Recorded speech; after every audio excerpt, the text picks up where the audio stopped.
নারীর মৌলিক দায়িত্ব। আমি একজন মা। সবসময় আমি সন্তানের আপনজন হিসেবে নিজেকে আবিষ্কার করি।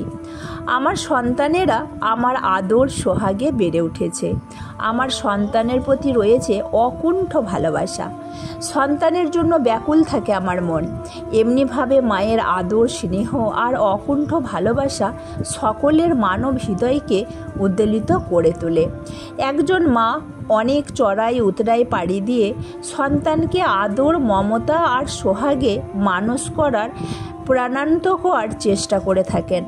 মা ইচ্ছে করলে স্বীয় সন্তানকে ইসলামের পথে ধাবিত করতে পারেন, আবার ইচ্ছে করলে অন্য কোনো বাতিল ধ্যান ধারণার ওপর গড়ে উঠাতে পারেন।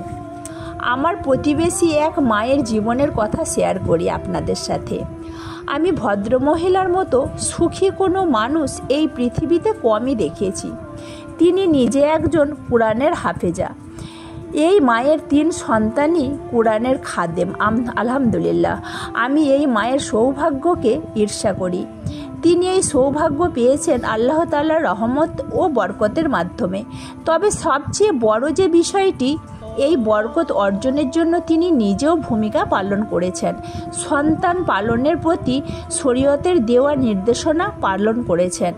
আমরা জানি একজন মা তার সন্তান জাহান্নামে যাওয়ার কারণ হতে পারেন, আবার তাকে আদর যত্নের মাঝে দ্বীনি পথে পরিচালনা করে জান্নাতুল ফেরদৌসে স্বীয় পদতলে স্থান দিতে পারে।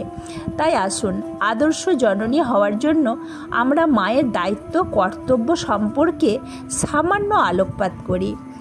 ইসলামী পরিবার ব্যবস্থা দায়িত্ববোধ ও কর্তব্য চেতনার সুসম্মিত পারিবারিক জীবন দর্শন, মানবিক পূর্ণতা ও শ্রেষ্ঠত্বের অনুপম নিদর্শন। আর ইসলামে ব্যবস্থাকে আদর্শ শিক্ষাই করেছে পবিত্রতম। মুসলিম পারিবারিক কাঠামো পিতৃতান্ত্রিক হলেও বাস্তবে নারী পুরুষ যেন একই বৃক্ষমূলের 2টি শাখা। মহান আল্লাহ বলেন, আল্লাহ তোমাদের জন্য তোমাদের ঘরকে শান্তির আবাসস্থল বানিয়েছেন।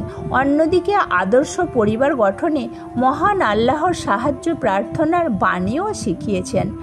আর তারা বলে, হে আমাদের রব, আপনি আমাদের এমন স্ত্রী ও সন্তান দান করুন যারা আমাদের চক্ষু শীতল করবে। পারিবারিক জীবনের পূর্ণতা আসে সন্তানের জন্ম ও লালন পালনের মাধ্যমে, আর নারীর পূর্ণতা তার মাতৃত্বে। এ প্রসঙ্গে দায়িত্ব ও কর্তব্য সচেতনতার নির্দেশ দিয়ে প্রিয় নবী বলেন, কারো সন্তান হলে তার উত্তম নাম রাখবে, উত্তম শিক্ষা দেবে এবং প্রাপ্তবয়স্ক হলে বিয়ে দেবে। পারিবারিক জীবনে মাতার ভূমিকা অত্যন্ত তাৎপর্যমণ্ডিত।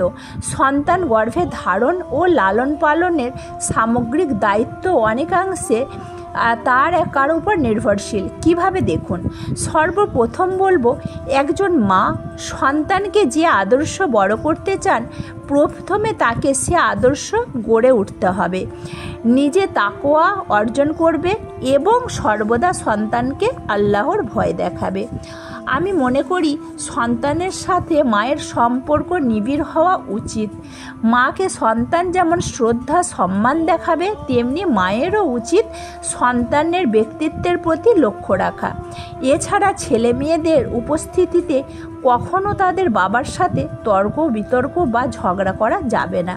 আরেকটি বড় বিষয় হচ্ছে, মাঝে মাঝে সন্তানদের নিয়ে চরিত্র গঠনমূলক সত্য ও উন্নত কাহিনীর মাধ্যমে গল্পের আসরে বসতে হবে।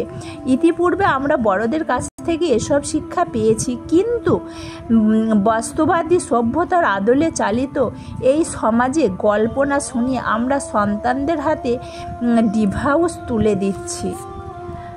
ইউটিউবে ভিডিও অন করে নিজেদের কাজে লেগে পড়ছি। এতে দিন শেষে সন্তানের উপর মারাত্মক প্রভাব পড়ে। পড়ালেখা, আদব, আখলাকের ক্ষতিকর প্রভাব দেখা যায়।